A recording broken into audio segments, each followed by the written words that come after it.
Hello everyone and welcome back. This time we're looking at chapter 3, focused on voiceless and voiced sounds, looking at consonant sounds.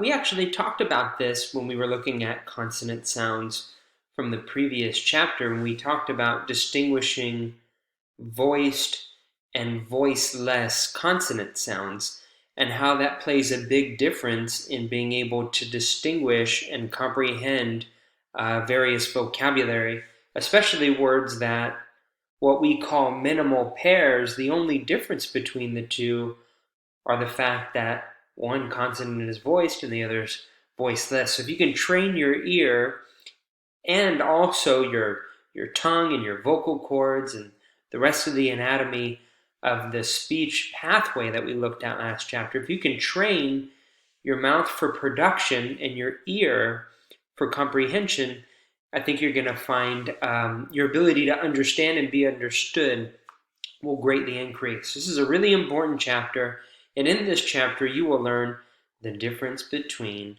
voiceless and voiced consonant sounds. And as many of you had discussed last week when we last got together, it's all about vibration, right? That in our vocal cords here at the very base of our throat, there's vibration with these voiced consonant sounds. You also learn the pronunciation of voiceless and voiced consonant sounds initially at the beginning of words, and then also toward the end of words. And again, whether they're voiced or voiceless will dictate, as you can see here, the meaning of a word. So making a clear distinction between voiceless and voiced sounds, it's a major part of being understood and understanding the English language. But many students have trouble with this distinction because these consonant sounds may not exist in your first language. And we looked at that when we were looking at consonant sounds last week.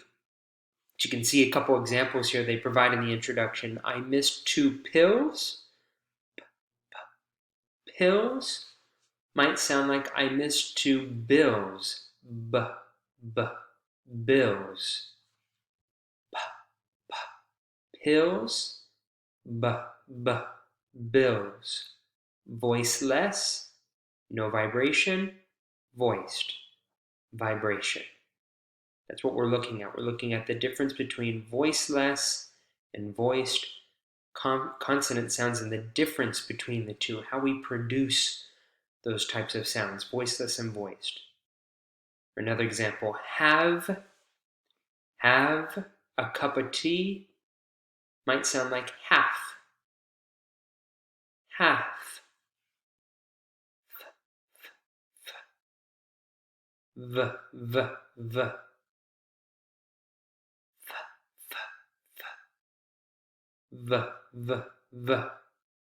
We call these what?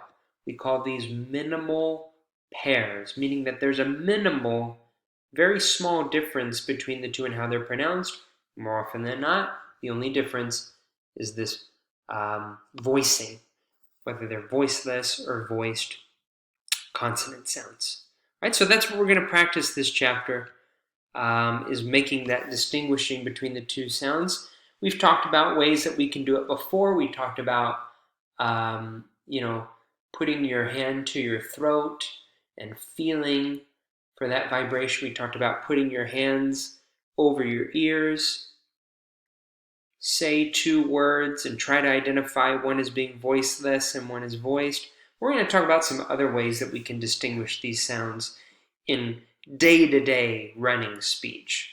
So we're going to do a warm-up now together. Exercise 1 on page 18 here. You have what are called minimal pairs, words that sound very similar, but there's only one difference. In this case, it's the initial consonant sound. These are voiceless consonant sounds, no vibration, and these are voiced. So what we're going to do, I'm going to play numbers 1 through 8, CD1, track 16, and you tell me, do you hear a voiceless sound? And you can see the underlined consonant sound. Do you hear this consonant sound as voiced or voiceless? Do you hear pack up, pack up, or do you hear back up, b, back up? All right, so we'll pause there, and I'll see you in the next. If you go down and press next, I'll see you in the warm-up section here in just a moment.